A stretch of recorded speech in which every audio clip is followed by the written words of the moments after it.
be a sponge, and then bring the juice.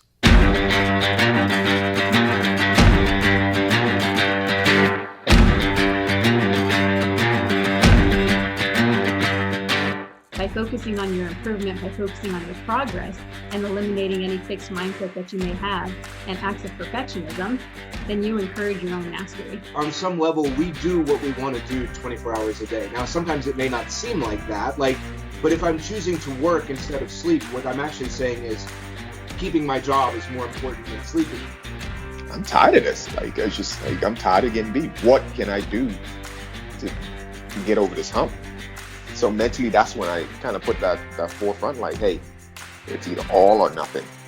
I like to put failure in quotations because I don't believe that failure is true failure if you're looking at it with the right mindset.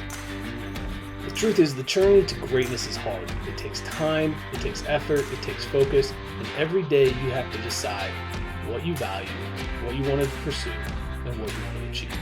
And if you dig deep enough, if you push hard enough, we all have what it takes to be great. Welcome to the Edge of Greatness.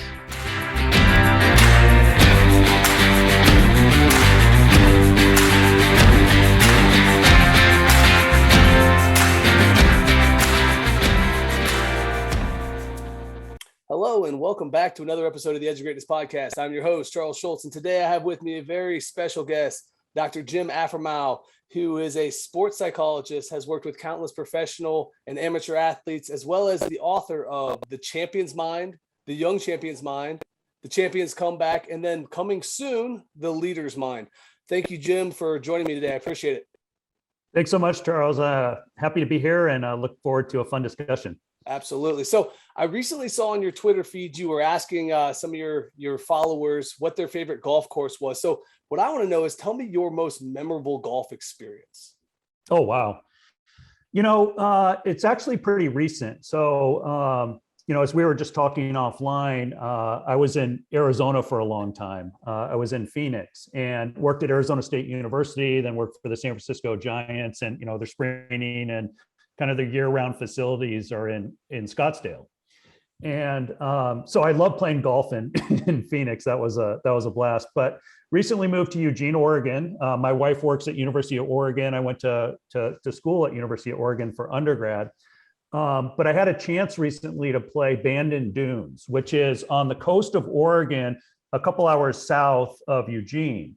And oh man, what an experience. And the reason it was such a special peak experience for me is I brought my daughter. I have a 10-year-old daughter.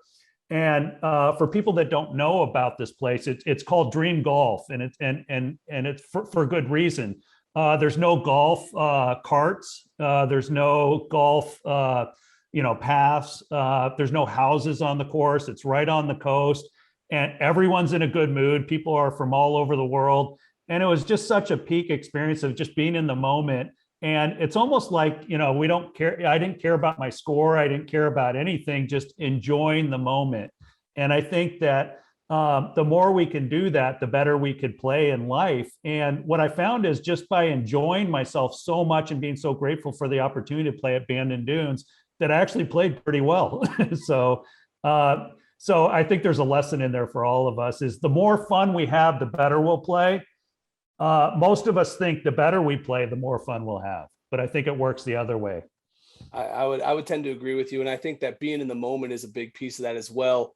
And for those who aren't familiar with the Oregon coast, it's an absolutely gorgeous landscape. So I'm sure that didn't hurt either, being out there, getting to see all that. So you mentioned being present, being in the moment. And one of those things for me is when you look at sports and you look at life and you look at the things that we succeed at, we're most often present, but we fail to be there all the time. Why do you think we struggle so much to consistently stay present? Yeah, it's really tough because the mind, it's hard to stay present and it's hard to stay positive. And we all have a negativity bias. So the brain is hardwired to keep us safe. It's not hardwired to keep us successful. So we're always kind of anticipating what could go wrong or thinking about something bad that just happened. And, that's where a lot of our pressure and stress comes from. But when we're in the moment, there's a great sports psychology saying that I really like, which is there's no pressure in the present moment. And so, it's something that we have to keep working at because, just again, our mind wants to go somewhere negative or somewhere, time travel into the past and dwell on something bad that happened or obsess about it, or leap into the future and think of all these catastrophes that could happen. So we need to train ourselves to be more in the moment. And that's when we're at full power. And part of that is what we were just talking about is when we're really having fun and really immersed in what we're doing, kind of the past and the future disappears and we're right here, right now. Why is it that we have such a draw to a negative mindset? What is that all about? I don't understand why. I don't know. For me, I understand what you're saying because I do think about things in terms of what could go wrong or what might go wrong, which is I've done better of snapping myself out of that. But I do feel that still happens. Why are we designed that way? What's that all about? Well, it's interesting you mentioned snapping back. One of the tools I like to share with athletes, and it's an old sports psychology trick, but to wear a rubber band. And when you notice that you're, thinking about the past or the future, is to snap the rubber band and say to yourself, snap back to the present moment. So it's a neat little tool that we could all use to be more in the moment throughout our day. Research shows that, there's different numbers, but that we have about, anywhere from 20 to 80,000 thoughts per day, and about 80% of those are negative. So, that's why the mental game is so important because we have to work at it constantly because by our natural default is to go into dark places where, we're not going to feel good or perform well. And again, I just think it's more for survival. If I miss, a beautiful rainbow, that's not going to ruin my life. But if I miss, if I miss what I'm doing by watching that rainbow and walk across the street and get hit by a car, good luck. I'm not going to be around very long. So, again, it's more about, human nature is for survival, not for success. And, or at least in the modern way of thinking about success. That makes sense. Because back before, obviously now where we are a little more likely to be safe in a normal environment, every day was a risk. So every day we were probably pretty lucky to get to the end of the day and then wake up in the next morning. And a little bit of thinking, okay, what could go wrong? Or, what did I learn from what happened that didn't go so well is important. But I think we spend way too much time on that kind of stuff instead of just, being, as the cliche is now, being where our feet are. Yeah. And, it's interesting. I'm working with one of the top ice dancing teams in the world. And we're talking about, what's your predator, what's your animal that, you want to emulate when you compete. And one of the dancers said, I want to be a tiger out there. And so we were talking about, she wanted to be athletic, cat-like reflexes, kind of that eye of the tiger. And so we were talking about, be where your feet are when you're at practice, just be at practice. And it was funny. She said, well, I'm going to be where my claws are. So I like how she put her own little spin on that. And she wrote on her ice skates, be where your claws are. So I really thought that was a creative way of taking some of these cliches that we like to use and making it her own.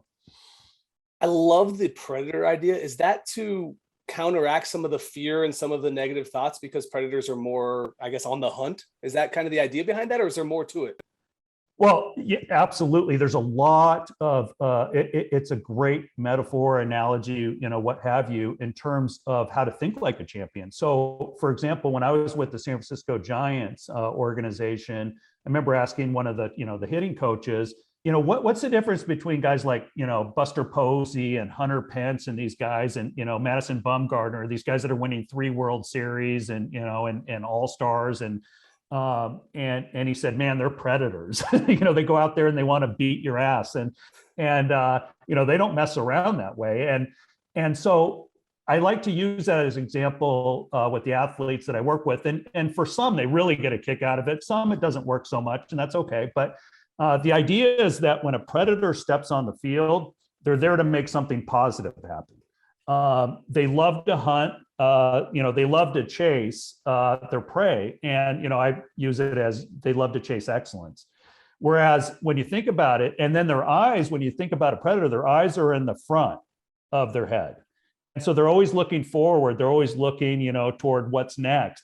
Whereas when you think about a prey animal, that's, I think, a tendency for a lot of us to get into that prey mindset, which is when we step on the field, I don't want to lose. I don't want to embarrass myself. I don't want to let anyone down. And when you look at prey animals in nature, their eyes are on the side of their head. And so they're always looking around for danger, what could go wrong. And so that's the distinction I like to make, is that predators are there to make something happen. They love to hunt, whereas prey animals are there not to screw up or, kind of like playing not to lose. And they're not enjoying themselves. I also love the of what the predator is, so I work with a lot of athletes that are perfectionistic. Most of us are a little bit perfectionistic that want to achieve something great in life. And so they'll really, getting back to the negativity, they'll really beat themselves up when they don't do well. And one of the things that I remind them is, a tiger doesn't catch every, antelope or whatever, but it's still a tiger. And good athletes don't always win every game or play really well every day, but they're still good athletes. And so I think that the identity is see yourself as a good athlete, see yourself as a champion, see yourself as a predator. And I think that can really help. I love almost everything about that, because the thought of the eyes in the front versus the eyes on the side, I've never thought about like that. And see, because, again, predator or prey are looking for what might come. They're always worried and thinking about not what they're doing, but what might happen, where the predators are going, okay, I'm going to go do this now. We're going to go hunt. And I think that's such a valuable thing for all of us to be more, I guess, aggressive towards our goals instead of passively waiting for something to come up and happen to us. That's exactly it. When I use champions as kind of an archetype. And so, champion is someone that's just, a peak performer, a predator, someone that really goes after things in life. And so I use the acronym GOAT. We've all heard GOAT as greatest of all time, but I also like to use it as when you split go at your goals. And so a champion is someone that really gets outside their comfort zone, pushes the edge, and is willing to take risks, because most of us, again, going back to safety first principle of the brain is we want to avoid risk. And if you avoid risk, lots of luck, you're not going to achieve much in life. And so we want to take smart risks, obviously, not be impulsive or stupid or anything, but we have to put ourselves out there, and it's scary, just being a leader or being an athlete or any type of performer.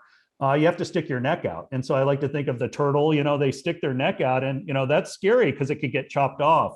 But if you keep, stay stuck in that shell for too long, that's, to me, is a lot worse. You mentioned risk there and taking risks. And that's something that's actually been intriguing me a lot lately, because when I first started this, I had no experience doing podcasts or talking or interviewing and things like that. And I actually had a conversation with a friend earlier who said, man, that's such a risk to do that. And in my mind, I didn't see it that way. In your experience, do high level performers see risk differently than the rest of the world, or do they see it the same and just adapt differently? What makes that happen for them? Yeah, I do think that, a lot of the best of the best, they see the risk, but they're more interested in the opportunity. I remember, I forget who it was. I think it was Mississippi State when they knocked off UConn in women's basketball. I think it was Mississippi State. But I remember that the player that took the game-winning shot and made it for the team that knocked off UConn, the powerhouse. She was asked, "What did you see when you when you saw that shot? That opportunity to take that game-winning shot?" And she said, "I just saw opportunity." And so I really like that, because it's kind of like, they see what they want to have happen. They see what's possible. And most of us would be maybe a little bit too scared to take that shot. So, and it's kind of corny, but I like to say champions take chances. They're willing to kind of put themselves out there.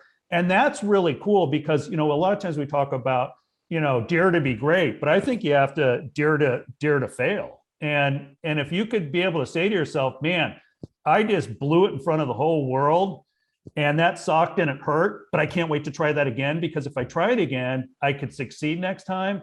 then you're pretty mentally tough because you can handle the best and the worst. So I know Villanova, it's kind of sticking with the basketball theme. I know Villanova basketball talks about that, and they've won a couple of national championships for a small school in men's basketball. And I know they talk about, be willing to shoot and miss and sleep on the street that night, which is kind of the idea that, we could handle the responsibility of taking that shot or playing against a good team and losing. It's going to hurt, we could deal with it, but we're going to bounce back and come back stronger.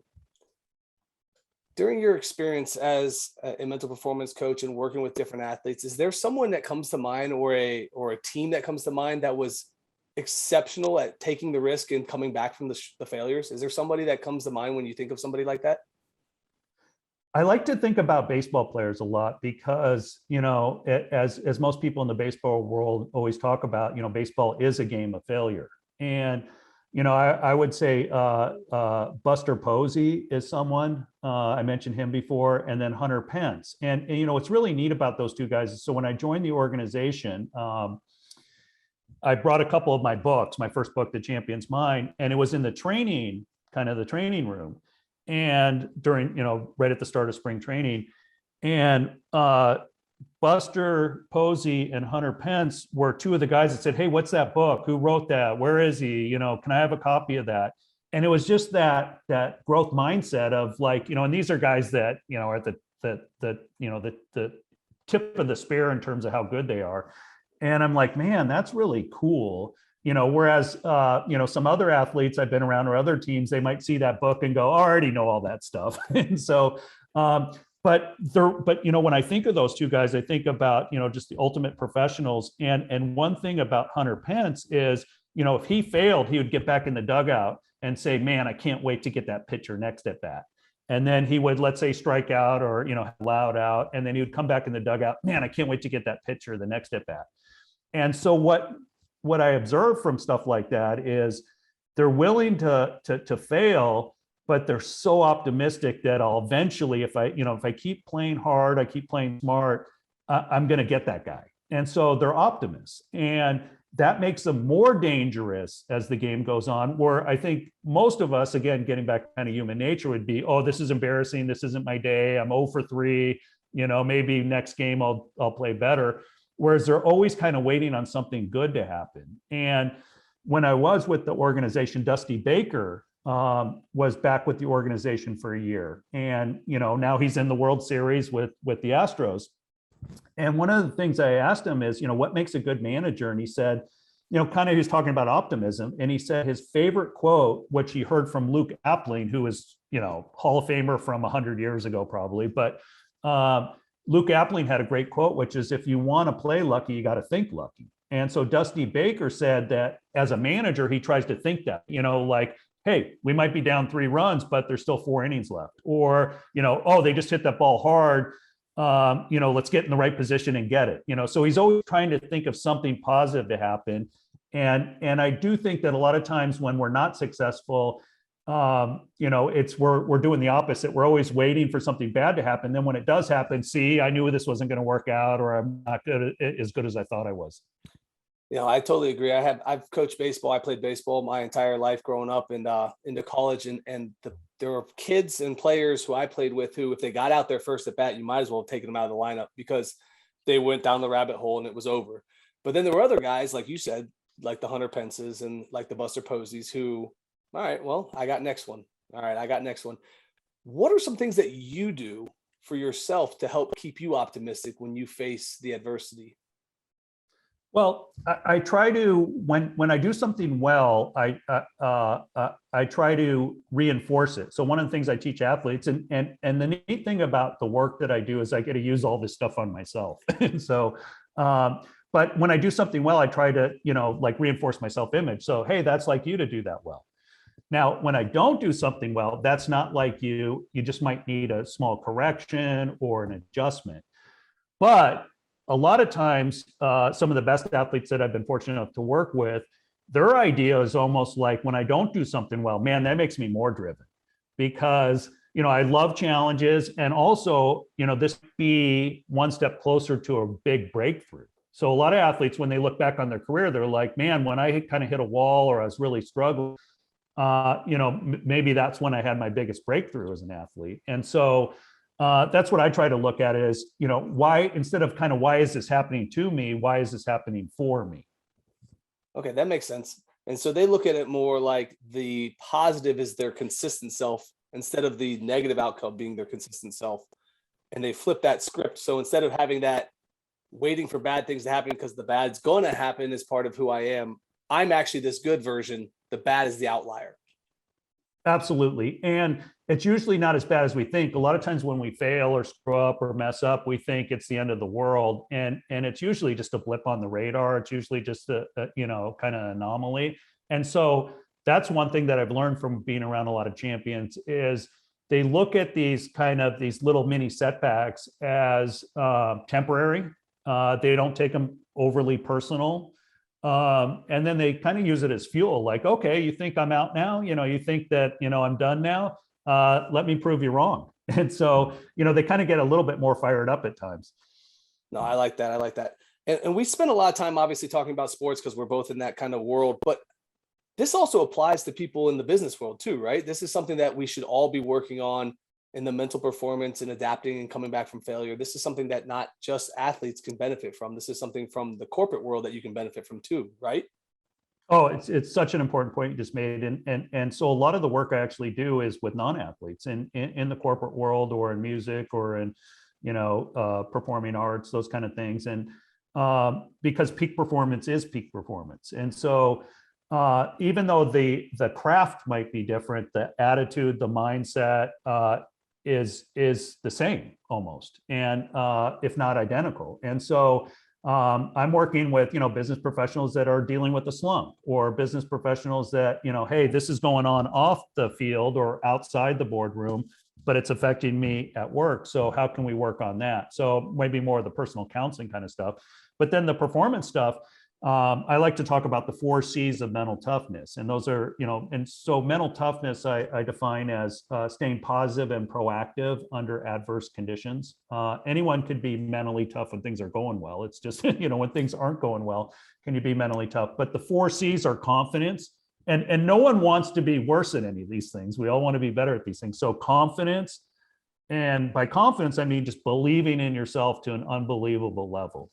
So confidence, concentration, focusing on the right thing at the right time, composure, which is, cool heads win hot games. So, most of us overreact when things are going wrong emotionally. And I've never had an athlete after a game or, a season say, man, I wish I overreacted more. I wish I got more negative or more pissed off, or, it's more, I overreacted. I should have kept my cool. So composure is huge. And then commitment is huge in everything. So commitment is, am I committed to getting one day better every day? And then also while I'm performing, am I committed to my game plan? And a lot of times we decommit when we need to recommit. And so, sticking to your routine, sticking to your game plan, those kind of things. Yeah, no, I love the 4 C's. Obviously, I've read your book. I think it's incredible. And it was one of the things that I picked up after my career ended, and it re-energized my focus on my next career, which was really special for me. But what I want to dig into is the confidence piece, because I think I've mentioned this a couple of times on a few other interviews. When you look at like the most confident athletes of all time on Google, the second search comes up as the cockiest athletes of all time. Why do we feel confidence in some way as a negative thing? I think the world looks at confidence as an arrogance instead of it being a positive. They look at it as a negative. This is a huge point, and it relates to socialization. And this is important to kind of take a step back for all of us to think about, is socialization wants to make everyone pretty much the same.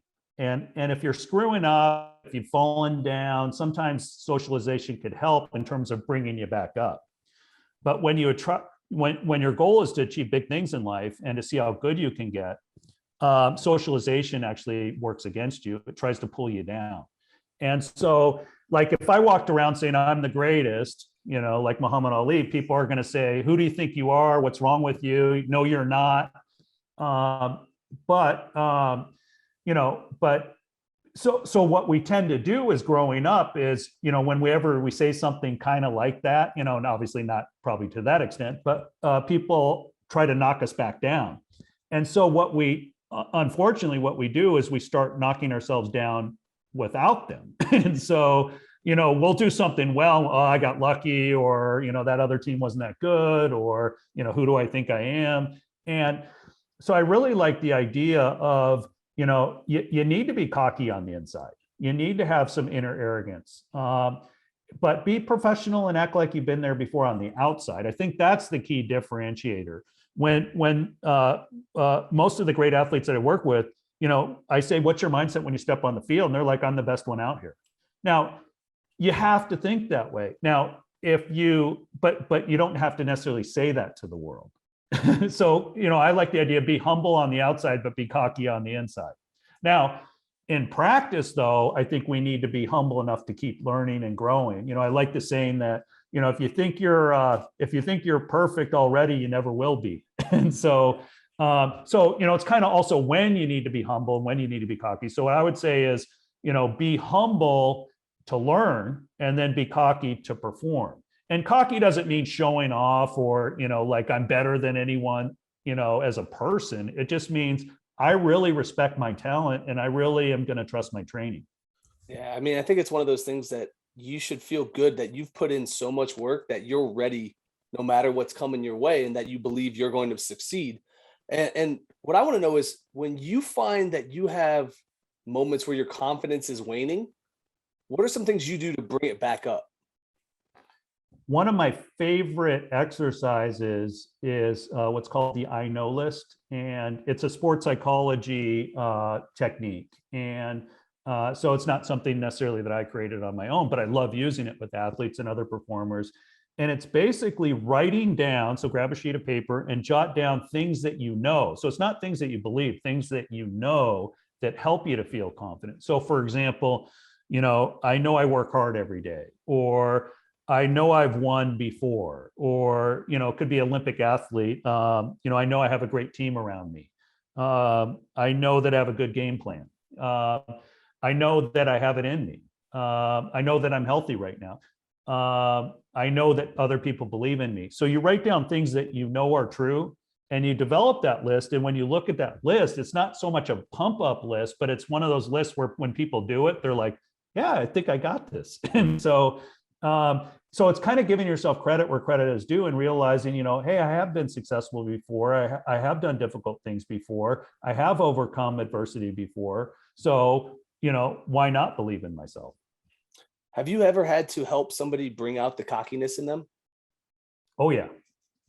How do we help those athletes? Because I have several athletes who are very talented, but they want to be so humble that they don't let their confidence shine. They don't let it come out and they don't believe that they're going to go and win. Yeah, I have a fun story I like to share. So, one of the neat things about my work is I get to work with athletes from all over the world. And several years ago, I worked with a Chinese Olympic athlete. And she was exactly what you were talking about. She was the hardest worker. She, and we talked about the saying, it's a martial arts saying, eat bitter to taste sweet. She was willing to eat bitter so that she could taste sweet, and be successful. But when it came time to competition, she was afraid of standing out, showing up for her teammates, getting all the attention. And, part of that was cultural, part of it was gender, part of it was, personal. But I really challenged her on what we're talking about is, man, I want you to believe in yourself to an unbelievable level. And, and it's not, if you don't believe in yourself, kind of like, who will? And, let's believe in yourself more than anyone else because it's your stuff. And anyway, so we talked about affirmations, those kind of things. And she said, it was really funny. She said, man, that sounds so American. And I said, and so I said, well, how about we strike a deal? And we had a good relationship. So I said, how about we strike a deal? Be Chinese in practice, be American in competition. And she just had this big smile on her face. And she said, I can do that. And so part of it was, and then she really took off. And so part of it was she felt like, I want to stay true to my Chinese roots in terms of, like fit in and work hard and that kind of stuff. But we really talked about, give yourself permission to shine. And so she really loved the idea of like, hey, I could have the best of both worlds instead of picking one or the other. That's a really cool story. And I like the cultural difference too, because I think that's something that's unique. And it kind of relates to the idea that, you're going to have different cultural settings depending on what sport you play or what environment you work in, or who your boss is and what the tone they set is. And so fall into the tone, fall into the culture, but don't be afraid to shine when it's your moment. Yeah, I think a lot of, and these are generalizations, but a lot of the female athletes that I've worked with, a lot of it boils down to confidence and connection. And a lot of the female athletes will tell me, man, if I do really well, I feel like all the other girls are going to hate me. And, even we're talking their own teammates, and because they're standing apart from their team, they're getting the attention. And then I said, well, how about when you're not performing well? What do you think? And well, they're going to hate me because I'm letting the team down. And so it's like, man, that's not, you're between a rock and a hard place. You can't win either way. And so, to be honest, a lot of female athletes have said, I had to get over the fact that a lot of girls weren't going to like me, but I'm not going to lower my potential or my performance to make everyone else, feel good about themselves. And so, so a lot of them are like, I need to be more of like a guy in terms of like, I believe in myself, I can do this, those kind of things. I think some of the guys that I work with could probably be more like women in terms of being more of a team player, being a little bit more humble, when it's time to learn or grow or those kind of things. But yeah, I mean, that's the thing that's part of the risk is the better you get, there's more expectations. And then people love, and getting back to socialization, people love to build people up, and then they love to tear them down. And so when you really achieve something big, or you really stand out on your team, and you're really helping the team, but not everyone sees it that way.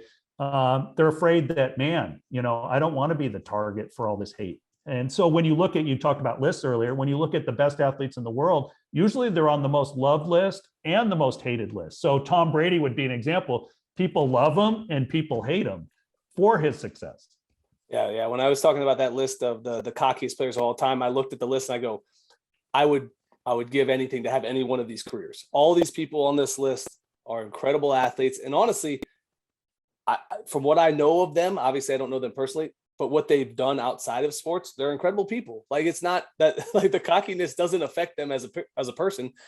It's just, that's how they carried themselves in their sport. And people saw it as a negative thing to say that these are cocky athletes. I love how you distinguish in their sport and out of their sport, because I think in your sport, you should feel bigger than life. But outside the sport, if you act like that's the problem. So it's being a good person, a good human being off the field, and realizing you're not better than anyone or bigger or more important than anyone. But on the field, you better love your stuff. And so just to differentiate those two, I think is really important. But yeah, I mean, I just think it's such an important topic, is give yourself permission to be great. Yeah, no, I absolutely agree. So I'm gonna shift gears a little bit here, because I think that there's some more we can dig into. What I want to talk about now is the habits that these elites that you work with keep and what they do on a regular basis. I saw an interesting, tweet earlier from somebody that I follow, and they were talking about the fact that they failed a habit that they were trying so hard to consistently do. And I thought it was interesting because they posted it on a different day, and that's all that it was. It wasn't a huge failure. But what I want to know is, when you see the people that you work with, or you yourself, when you find that you are failing a habit or you're struggling with something that you're trying to maintain, how do you help correct the course to get back to doing that habit better? Yeah, I mean, that's a great story about Mike Krzyzewski.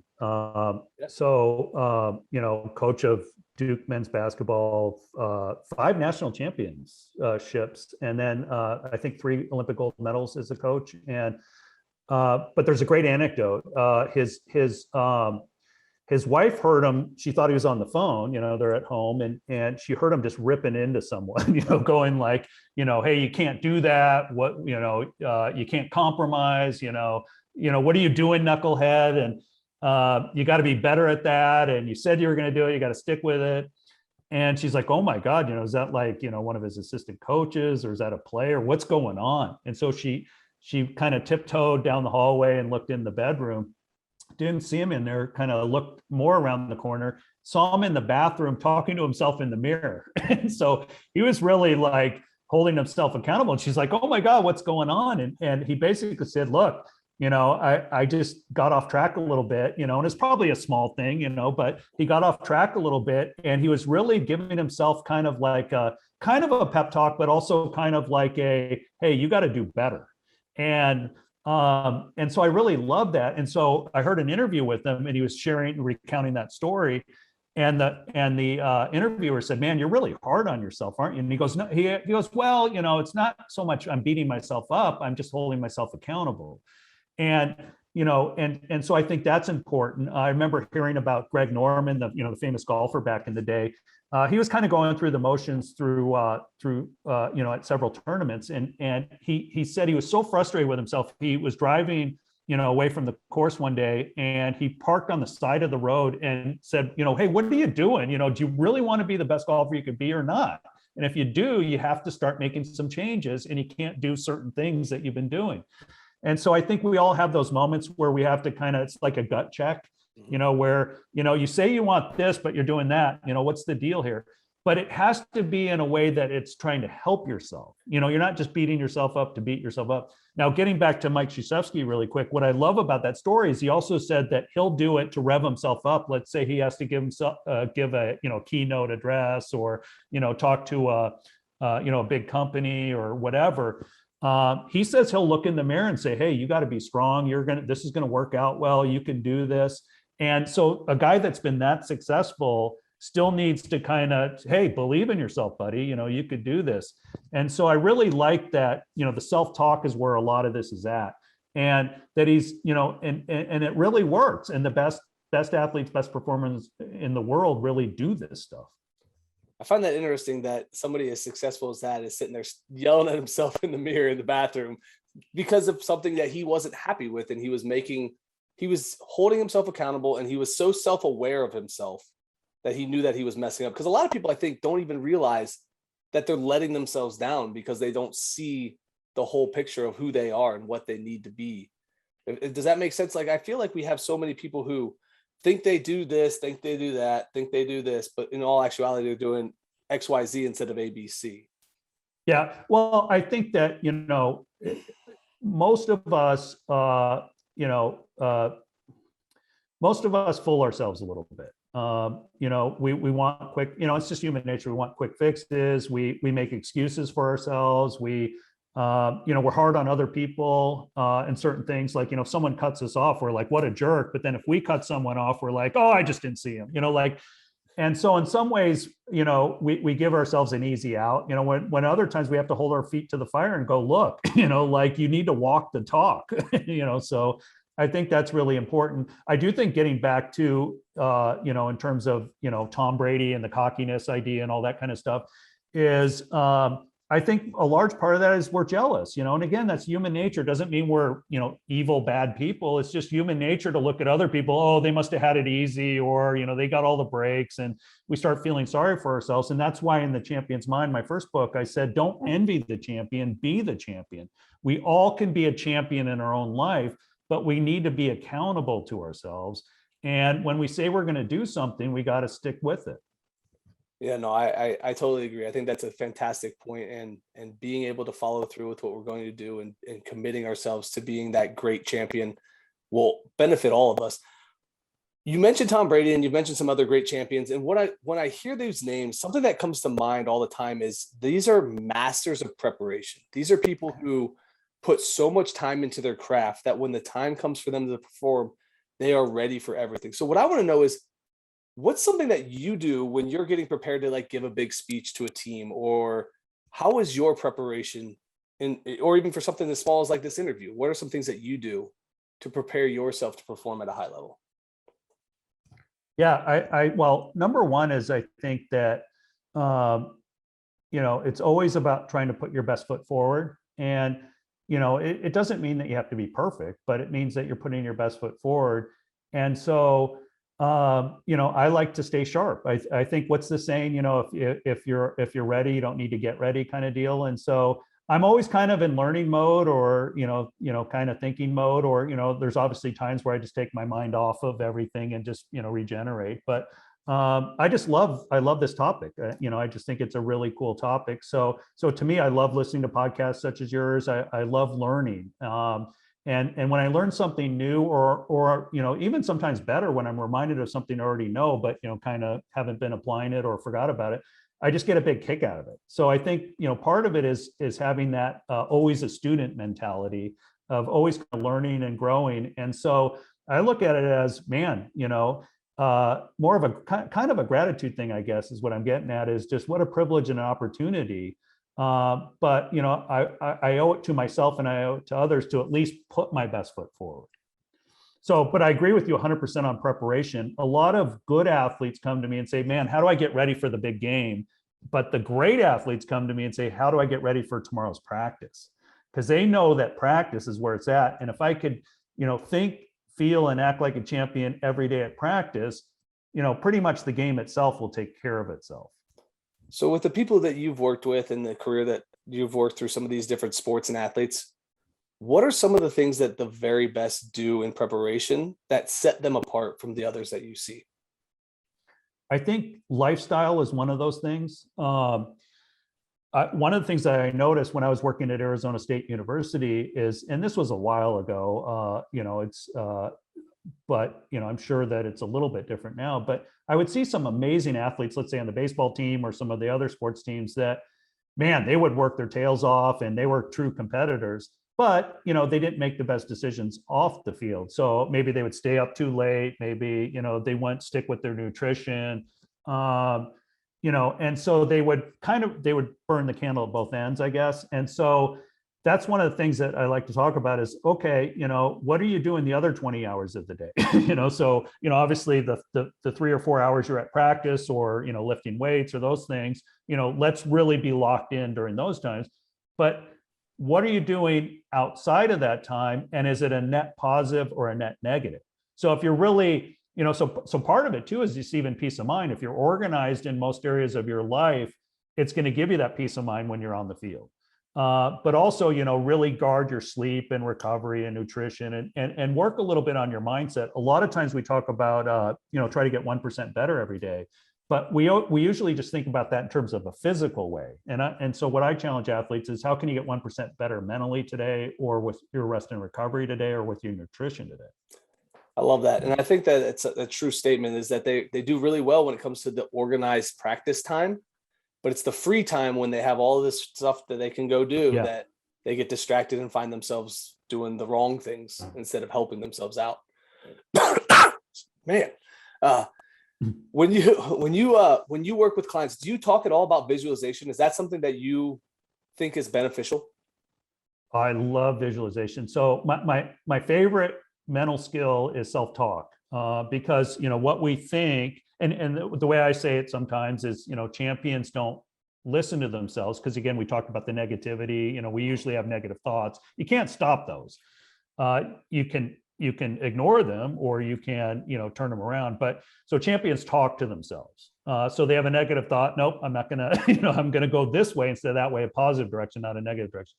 But visualization is probably my second favorite, because it's one of those things where it's such a great multi-purpose tool. So when you're like, just for example, as we all know, sport isn't always very kind to the body. We get injured a lot. We get dinged up a lot. And so a perfect time to really sharpen your visualization skills is when you're out with a moderate or major injury. Number one is visualize your body healing and recovering and returning back to normal. Number two is stay in the game mentally through visualization by visualizing yourself working on your sports skills when you physically can't be on the field. And so, if you're watching practice, picture yourself out there doing practice with your teammates. Picture yourself making a positive return to your sport and playing like a champion. Most sport med docs would come to me and say, hey, this athlete's physically ready to perform, but they're telling me they're not ready to go back out there. And so a lot of it is because they've been out of the game mentally, and then they're not using a lot of visualization to see yourselves performing well. So visualization is really powerful. Seeing what you want to have happen, feeling it in your body, and then, what are the steps that are going to lead to success? So it's not just picture yourself holding the trophy. It's, what do I need to do to perform my best? That reminds me of recently I was watching a pregame for one of the NFL games. Russell Wilson obviously is injured right now, and they showed him going through an entire pregame warm-up, doing his reps without a ball, walking through each play. I think he marched down the whole field, running different plays, calling plays at the line of scrimmage, going through it visually, fake throws, and then worked his way down. And I found that very interesting because I think that the visualization piece, while yes, we talk about it with sports, it's funny because I didn't realize I do it, but I have conversations with my upcoming guests throughout the week with the questions that I want to ask, potential answers I might get, what my follow-up might sound like. But each time I do it, it's kind of a different set of questions in a different order to give me some variables to, oh, he said this, how can I go with that and go this direction? And I think that's kind of an interesting thing, is how can we cross it over between the two? Oh, it's such a great multi-purpose tool. We could also use it for, like planning, like you said, like if this happens, then, what am I going to say? But and it's also great for motivation. So when I was working on my first book, I'm not, a writer by trade. And so that was heavy lifting for me is writing. And, I got about 10 pages into this and I'm like, how does anyone write like a full book? Like it's, and so what really helped me is I'd visualize myself holding the final product and how good that would feel. And sometimes it turns out exactly like you visualize, other times different, but I think it really, could help with motivation, confidence, problem solving, those kind of things. But one of my favorite anecdotes ever about this topic is when I was with the Giants, the legends during spring training, the legends in each organization come around for spring training. And so I got to meet all the Giants greats. And one of them is Willie Mays. And and it was funny, I shook his hand and he said, "Is that all you got?" I didn't want to squeeze his hand because, he's an older guy and he's like, "That's all you got." So I had to squeeze a little bit harder. But he said, "What do you do?" And I said, I work on, sports psychology and I work with the players on, just, how to think like a champion. And he's like, "Oh man, tell me more about that." And we're talking about that for a little bit. And I mentioned visualization. He goes, "Well, what do you mean by that?" And I said, like closing your eyes, picture yourself performing, those kind of things. He goes, "Oh, we did that all the time." He goes, I would sit in the hot tub or whatever the hot kind of bath thing that they would sit in. It wasn't like a hot tub per se, but in the training room. And he said, "We just didn't call it that, but I would play a whole game in my head before the game itself. But this is what blew my mind." He said, "I would do it from every position on the field." And and so it's like, wow, this is why this guy might be the best ever, or, he's definitely on the Mount Rushmore of, greatest players ever. And so that it's kind of also a good reminder of, number one is the best of the best usually use visualization, but it's also a reminder that sometimes we don't know we're doing it or we don't call it that or those kind of things as well. But visualization is just such a powerful tool. No, I absolutely agree. And as we wind down here, what I want to do now is I want to transition a little bit because I know you've got that new book coming out and I want to give you a chance to speak on that because I want to know what led you to the leader's mind after spending so much time working with the champions stuff and the champions comeback, and where's that crossover and why the intrigue going in that direction now for you? Yeah, I love the topic of leadership, and I've been mostly focused on more individual success or, maybe team success and culture. But what I've realized through the years is that, the best teams have the best leaders. And then when you also think about it too, we're all leaders in some way or another, whether at home or, could be as leading by example on a team or, maybe being the head coach or manager or, in the business world, obviously being the boss. And so I really wanted to do kind of a deep dive on the topic of leadership. And man, it's just such a fun topic. And there's so many good books on there. But I thought hey, it'd be fun to really learn more about this topic because, again, one of the things that we've heard is that, research shows that most people leave their jobs not because they don't like the job or they're not getting paid enough. It's because they don't like their boss, to be really frank about it. I came across another study that showed that about 50% of employees, in the business world, are not really actively engaged in their work. And, and I think that's part of, that's kind of a leadership issue is, maybe they don't feel appreciated, or maybe they don't have ownership, but, those kind of things. So leadership is huge. Also, when I went to grad school at Michigan State, I was very fortunate with Nick Saban was the football coach, Tom Izzo was the basketball coach. So I started watching these leaders, and it was amazing how much talent, they were able to bring out the best in people, in terms of, they had good talent on their team, but they were able to bring more of it out. But the book itself is The Leader's Mind. It comes out in a couple of weeks. And each chapter is kind of a focus or a case study on different types of leaders. So it's not just sports. So just to give you a few examples, one is Tammy Jo Schultz. And some people might not remember this, but it was just a few years ago. She was the pilot, Southwest Airlines pilot. It was Flight 1380, and there was an engine failure. We've all heard the story of, was it Sully, that landed the plane? Yeah. She had so she was on a Southwest flight that the engine blew, and one female passenger unfortunately got partially sucked out of the window, and passed away. But she was able to land the plane, and everyone else was okay. And so she talked about her leadership journey, how to stay cool, kind of when the heat was on. One chapter is on Marcus Aurelius, who was, 2000 years ago, he was the most powerful person in the world, but he didn't abuse his power. He was all about the greater good and about, being kind of tough on himself, and not taking advantage of that position. And so there's a lot of stories, anecdotes, tips, tools in terms of how these leaders bring out the best in themselves and then bring out the best in others. That sounds absolutely intriguing to me, because as a person who has been a coach and I work in a facility where I work with young people, the leadership piece is very interesting to me, as is the mental sports performance, because a lot of the people I work with are athletes. So I like to help them master their mind while they train.